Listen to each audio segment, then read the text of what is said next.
का समा।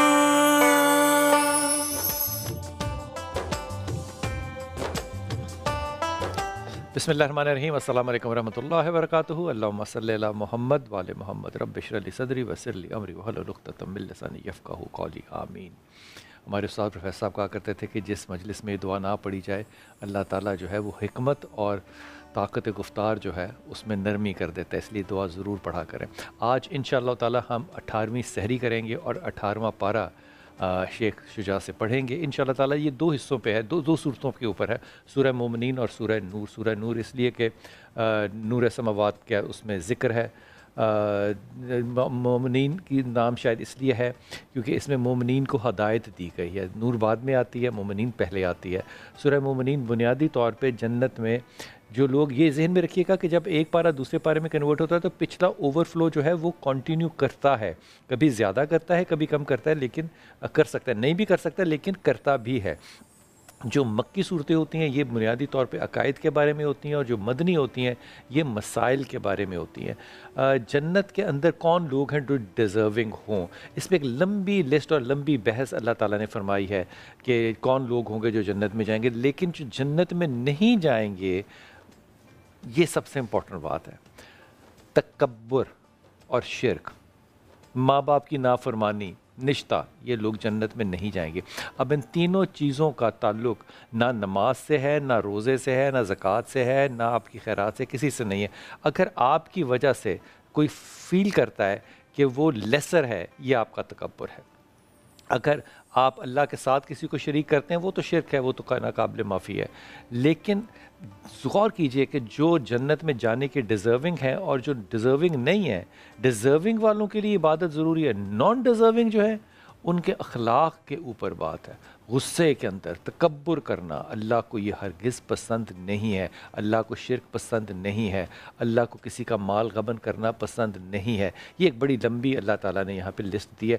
फिर बच्चा माँ के पेट में किन स्टेजेस में डेवलप होता है, कंसेप्शन से लेके, कंसेप्शन किस दिन होती है, जो ही बाप और माँ का नुत्फ़ा मिलता है, कंसीव हुआ, उससे लेके पैदाइश तक के जितनी स्टेजेस हैं। अब यहाँ पे मैं प्रोसेस की बात नहीं कर रहा, स्टेजेस की बात कर रहा हूँ। अल्लाह ताला ने इन स्टेजेस के नाम दिए जो कि दुनिया में साइंसदानों ने 19वीं सदी के आखिर में आके जो है वो डिस्कवर किए। एक स्टेज ऐसी थी जो कि डिस्कवर 20वीं सदी की इब्तदा में हुई। अल्लाह ताला के ये मोइज़ात हैं। फिर अंबिया के किस्से हैं जिसमें हज़रत नूह, हूद, हज़रत सालेह अलैहिस्सलाम, हज़रत मूसा, हारून, ईसा, सब के छोटे छोटे ज़िक्र हैं। अब ये ज़हन में रखिएगा कि जब भी हज़रत ईसा, हज़रत हारून, हज़रत हारून के हम किस्से ज़िंदगी के बताते हैं तो ये मुख्तलिफ़ आयात में छोटे छोटे टुकड़े होते हैं जिनको फिर इकट्ठा करते हैं।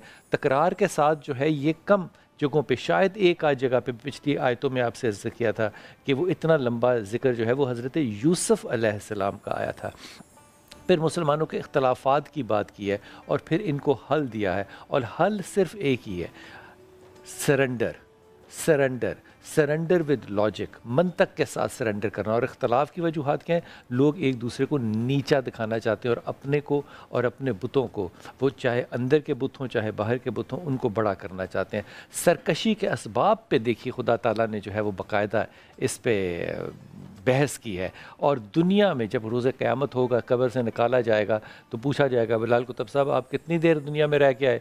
वो ये नहीं कहेंगे जनाब मैं तो 100 साल वहाँ पढ़ा रहा, ख्वाहिश तो मेरी 200 साल की थी। वो कहेगा एक दिन या शायद इसके करीब का कोई वक्त, आधा इधर या आधा।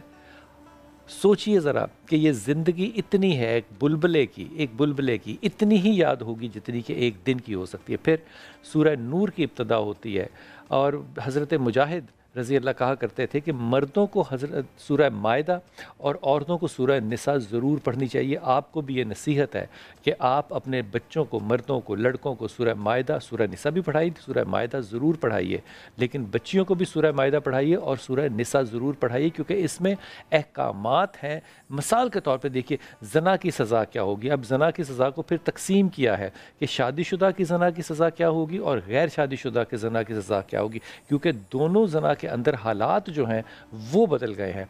फिर किसी की ज़ना की किसी के ऊपर तोहमत लगा देना, देखिए ज़ना करना एक जुर्म है, उस पे तोहमत लगा देना कितना बड़ा जुर्म है, इसकी भी अल्लाह ताला ने पूरी यहाँ पे बहस की है। शौहर बीवी पे अगर इल्ज़ाम लगाए तो ये कंडीशन बिल्कुल डिफरेंट है। अब यहाँ पे देखिए अल्लाह ताला एक अल्लाह होने के अलावा एक सोशल साइंटिस्ट के तौर पे किस तरह बिहेव कर रहा है कि आपको उन हालात और वाक़यात से जो कि आपकी ज़िंदगी की नॉर्मेलिटीज़ हैं और आपकी ज़िंदगी के हालात वाक़यात जो रूनमा हो सकते हैं झगड़े में, लड़ाई में, किसी भी चीज़ में, जब शौहर बीवी पे करेगा तो क्या मिसाल के तौर पे 4 गवाह लाएगा जो कि वो नहीं ला सकता, फिर इसके ऊपर कसम है जो कि वो खाएगा 3 दफ़ा और या 4 दफ़ा, तो ये वो 4 उसके गवाह होंगे। लेकिन ये फिर फ़िक़ा के, यानी कि फ़िक़ा से मुराद होती है लॉ के, कानून के, शरीयत उसका एक पैराडाइम है, यानी कि उसका एक फ़लसफ़ा है, उसके नीचे कौन कौन से कवानीन जो है वो इस ख़याल के मुताबिकत रखते हैं उसको फ़िक़ा कहते हैं, उसके मुताबिक फिर क्या सज़ा दी जाएगी। झूठ बहतान लगाना किसी पे, गलत बहतान लगाना, और ये हमारी कितनी बड़ी आजकल की खूबी है कि हम लोगों की बैठ के महफ़िलों में बिला वजह बातें करते हैं।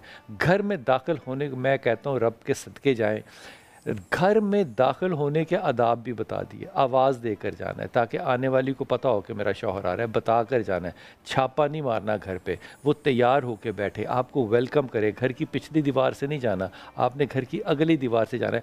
इस मैं कहता हूँ अगर आपकी नीयत बद ना हो, मैं आपका लफ्ज़ मैं गलत इस्तेमाल कर गया, अगर हमारी नीयत बद ना हो, हमारी भी छोड़ दीजिए, अगर मेरी नीयत बद ना हो तो खुदा की कसम इतनी बारीक बात के ऊपर ही आपको अल्लाह को रब ताला मान लेना चाहिए।